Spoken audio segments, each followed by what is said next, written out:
اللہ کے نبی صلی اللہ علیہ وسلم نے ارشاد فرمایا، مستدرک حاکم میں یہ صحیح حدیث روایت کی گئی ہے کہ عنقریب میری امت کو بھی سابقہ امتوں کی بیماری لگ جائے گی۔ صحابہ نے عرض کیا، یا رسول اللہ صلی اللہ علیہ وسلم وہ کیا بیماری ہے سابقہ امتوں کی جو اس امت کو بھی لگ جائے گی؟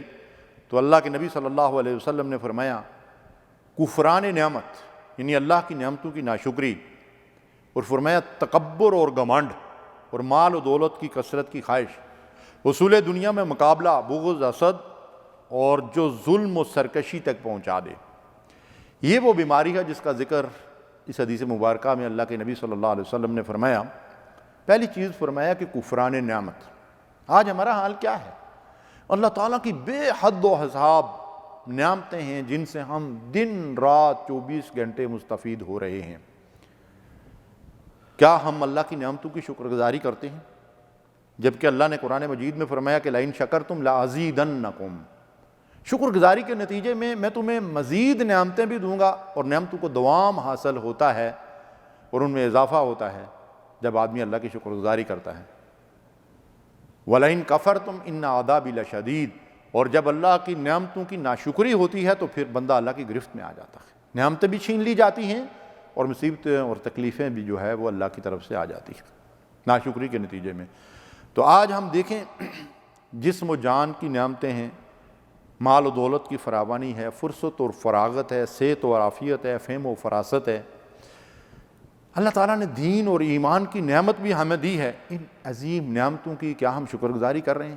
اعملوا آل داؤد شکرا وقلیل من عبادی الشکور، اے داؤد کی اولاد شکر گزاری والے عمل کرو۔ یعنی عملاً شکر گزاری کیا ہے؟ ایک تو یہ ہے کہ ہماری زبان سے بھی شکر کے کلمات ہمیشہ ادا ہوتے رہیں، الحمدللہ کہیں، سبحان اللہ کہیں، استغفر اللہ پڑھتے رہیں، لیکن اس کے ساتھ ساتھ ہمارا عمل اللہ کی اطاعت کا ہو، دل و دماغ سے اللہ کے حضور جو ہے تابعدار بن کر رہیں، اور اپنے اعضاء و جوارح کو بھی اللہ کی اطاعت و فرما برداری میں لگا دیں۔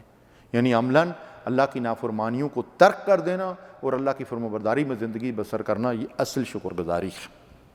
اور دوسری چیز جس سے منع فرمایا گیا، فرمایا کہ یہ سابقہ امتوں کی بیماری ہے، وہ ہے تکبر اور گھمنڈ۔ تکبر تو انسان کو زیب ہی نہیں دیتا، کبریائی تو صرف اللہ کی ذات کے لیے۔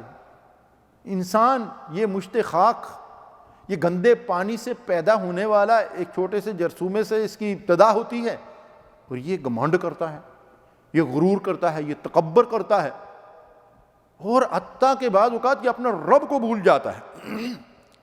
تکبر اور غرور اور گھمنڈ، خواہ وہ مال و دولت کا ہو، عہدے اور منصب کا ہو، حسن و جمال کو ہو، حسب و نسب کا ہو، کنبے قبیلے اور قوم اور خاندان کا ہو، کسی بھی لحاظ سے تکبر انسان کے لیے تباہ کن ہے۔ نبی صلی اللہ علیہ وسلم نے فرمایا کہ جس کے دل میں، دماغ میں رائی کے دانے کے برابر بھی بڑائی کا احساس ہوگا، تکبر ہوگا، وہ جنت میں داخل نہیں ہوگا۔ اللہ تعالیٰ ہمیں اس سے محفوظ رکھے۔ اور پہلی امتوں کی بیماریوں میں سے ایک اور بیماری کا کیا ذکر کیا اللہ کے نبی صلی اللہ علیہ وسلم نے؟ مال و دولت کی کثرت۔ حضور نے فرمایا تھا کہ مجھے یہ خدشہ نہیں ہے کہ تم دوبارہ بتوں کی پوجا کرو گے، لیکن مجھے یہ خدشہ ہے کہ سابقہ امتوں اور پہلی امتوں کی طرح دنیا کے دروازے تمہارے لیے کھل دیے جائیں گے، اور تم دنیا کی حرص اور طمع میں ایک دوسرے سے آگے بڑھنے کے لیے قتل و غارت گری کرو گے۔ حضور نے فرما دیا تھا کہ خبردار میرے بات گمراہ نہ ہو جانا کہ ایک دوسرے کی گردنیں مارنے لگو۔ آج کیا ہو رہا ہے؟